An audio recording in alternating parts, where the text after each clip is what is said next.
حضرت علی رضی اللہ تعالی عنہ فرماتے ہیں کہ آدمی کی قابلیت اس کی زبان کے نیچے پوشیدہ ہے۔ حضرت عثمان غنی رضی اللہ تعالی عنہ فرماتے ہیں کہ ایسی بات مت کہو جو مخالف یا مخاطب کی سمجھ سے باہر ہو۔ حضرت عثمان غنی رضی اللہ تعالی عنہ فرماتے ہیں کہ تلوار کا زخم جسم پر ہوتا ہے اور بری گفتار کا روح پر۔ حضرت عثمان غنی رضی اللہ تعالی عنہ فرماتے ہیں کہ جو شخص اپنی جوتی آپ گانٹھ لیتا ہے، غلام کی عیادت کرتا ہے، اپنے کپڑے دھو لیتا ہے اور ان میں پیوند لگا لیتا ہے، وہ غرور و تکبر سے پاک اور بری ہے۔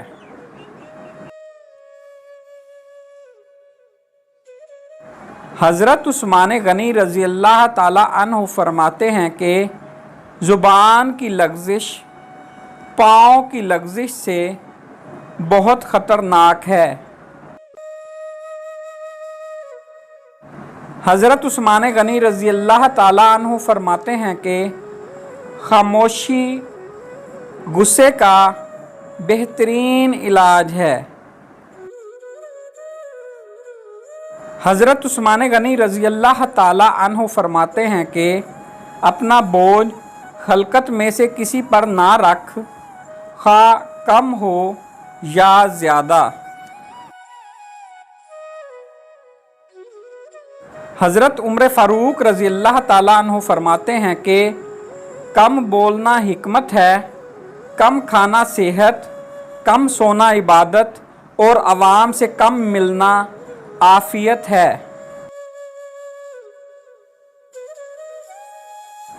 حضرت عمر فاروق رضی اللہ تعالی عنہ فرماتے ہیں کہ آدمی 3 قسم کے ہوتے ہیں: کامل، کاہل، لاشے۔ کامل وہ ہے جو لوگوں سے مشورہ کر کے اس پر غور و فکر کرے۔ کاہل وہ ہے جو اپنی رائے پر چلے اور کسی سے مشورہ نہ کرے۔ لاشے وہ ہے کہ نہ وہ خود صاحب رائے ہو اور نہ دوسروں سے مشورہ کرے۔ حضرت عمر فاروق رضی اللہ تعالیٰ عنہ فرماتے ہیں کہ 3 چیزیں محبت بڑھانے کا ذریعہ ہیں۔